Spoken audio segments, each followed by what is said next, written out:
That's nice. Hey guys, back from a break, Rev here, and today I got something that quite a few people have been asking for. The P90, probably the most unique and iconic looking SMG ever made. You either love this bullpup for its sci-fi looking design or absolutely detest it with its mediocre ergonomics and needlessly long magazines. My story with the P90 starts almost 6 years ago when I just started Airsoft as a little bean. My first Airsoft gun was a P90. However, I learned really quickly some of the disadvantage of using it, so I switched over to an M4. That didn't stop me from dropping a few $100s on an HPA kit and paint job, so not the best move. 6 years later, I'm revisiting the P90, but actually, I'm looking at a more budget-friendly version of the P90. In fact, I'm looking at the Well P90 for only $47. I'll be giving this gun away to one lucky subscriber. To enter, subscribe to my channel, like, and comment on this video. Let me know what airsoft gun you want me to review next. Taking a look at the box, and this thing is huge. It is an actual one-to-one replica of the real thing, which you don't find in a lot of budget AEGs, especially for this price range. Now, I haven't done an unboxing in quite some time, so I'm hoping that inside you get an instruction manual with a how to put the P90 together, as well as the BB target, a red dot scope, which is dusty from the inside, a flashlight, a battery and a charger, finally, not a Springer, a mount for the light, an extended barrel, parts for the BB target, and the P90 itself. Taking a look at the body, and it's primarily made of polymer. It's very light and hollow. It has an ability to switch from safe to full auto. Putting this together, it's similar to other cheap Springers, with their screw and nut design to attach to the rails. But don't try attaching any good stuff on the rails, as it'll just fall off. And I'm not talking about the actual attachment, but actually the entire rail. This rail is probably held on by the polymer body itself. Once put together, it doesn't look all that bad, even though the red dot is way too high, where you won't be able to see where the BBs will be shooting from, and the extended barrel is a little ridiculous, as there isn't enough power to push the BBs far enough to really matter. One interesting note about this P90 is that it has a removable magazine with a clear window from the top to where you can feed BBs. Where other magazines use motors, springs, this P90 uses gravity.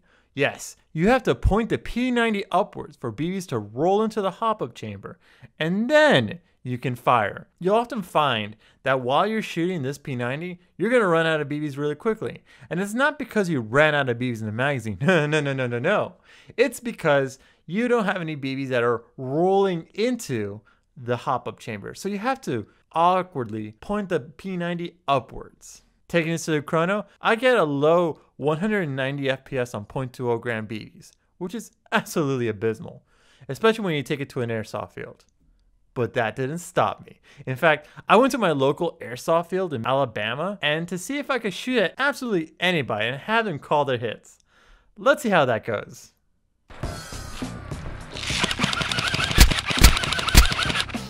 Did any of those hit?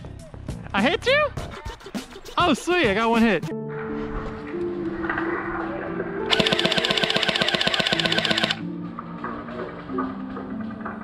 I'm dead, aren't I? I'm dead, aren't I?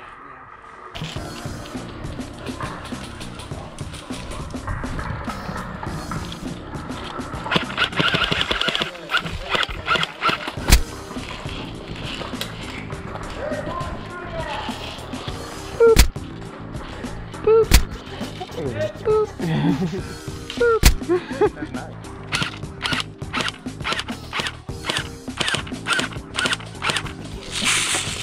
What the?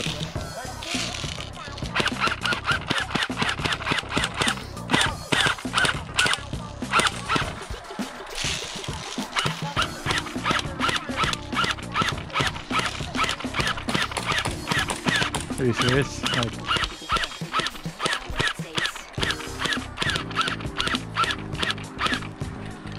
No, dude, don't shoot me.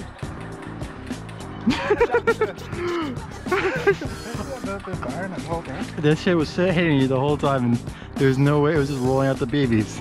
Huh.